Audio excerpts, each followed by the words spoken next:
So what we got here is the beginning of one piece of our solar cooker. We're using a combination of methods to create ours, but the main idea is from the Kyoto box, which is pretty famous among the solar community. So this is the interior box. This is where your pot or your cookies will be placed, or your baked goods, whatever. There will be a bigger box surrounding it filled with insulation and a top with a clear plastic cover to allow sun in and for heat to be trapped. And we'll see what happens. Should be done soon. So an essential part of our solar cooker is creating black surfaces for maximum heat attraction, I guess. And we definitely did not want to use a toxic paint. We thought that we could maybe try making something ourselves, so we came up with this. This is wheat and water boiled together with just a little bit of sand, and then we took a whole bunch of soot from the oven upstairs, mixed it all in, and got this really nice stuff. It takes a while to dry, but it's going to work perfectly. So a really nice alternative if you're looking to avoid a toxic paint, something like that. Okay, so I think we've already spoken with Jeremy a little bit about what we got going on here. Solar cooker. Right now, this is our outside box. Basically, the solar cooker consists of two boxes, one inside the other. The other one, which has the foil on it, is the one Jeremy's working on. This is the outer one. I'm working on a lid that's going to fit nice and snug on there. Once I have the lid cut and it fits nicely on top of this box, I'll be able to cut a hole in it and put some cooking-safe plastic, transparent bag on here. That will create kind of the window that we need for the sun to go through into the black bottom and the foiled sides to cook what we put in there.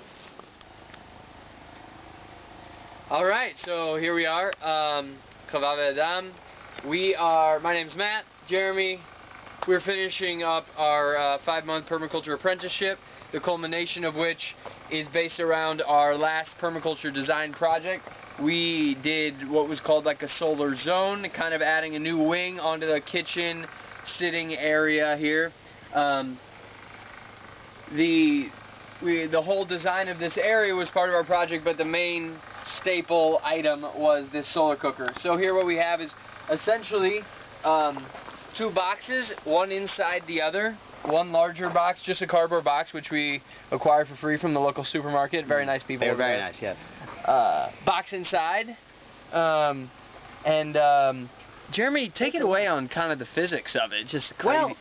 Well, it's a really good question, Matt, actually. I mean, if you take a look back at the solar cooker itself, you can see that the idea is to trap as much heat as possible via sunlight. So sunlight enters in through this cooking bag that we have on top here. It's also reflected back through our reflector on top, down into the solar cooker, or into the inner box. And that sunlight turns into heat inside and can't escape. It's trapped. That's how we've been cooking in it. We made some excellent rice today. We also insulated with some clothes. We put a layer of black clothes on top to even further attract sunlight. We painted black on the inside. We painted black on the outside. All in an effort to attract as much sunlight, i.e. heat, as possible. That's how it works. One really, big goal that we hit today was our first successful cooking of rice, which was just lovely. Really quite tiny.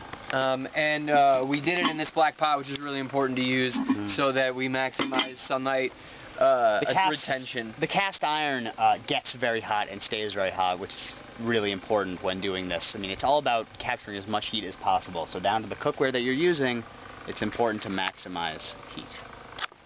Okay, so we mentioned that our final permaculture project here was the solar zone. What does the solar zone mean exactly? I will explain to you. Basically, it means that previously we had some land over here not being utilized, and we want this to just feel like a smooth transition, like a blind man could come down these steps and he would just feel pulled to this solar zone. So we have this little demarcation line. We had a little bit of a slant going on here. We dug that out, put tires in, packed them real nice and hard. Now we have some erosion prevention going on. Jeremy? We also added some steps down here, as you can see, for easy access from both the path leading up, as well as this path that comes directly from the kitchen, like Matt demonstrated earlier. It's all about flow here. It's all about making the solar zone accessible, and I think we've accomplished that to here. The chef. To the chef, and the solar cookers themselves. Real important.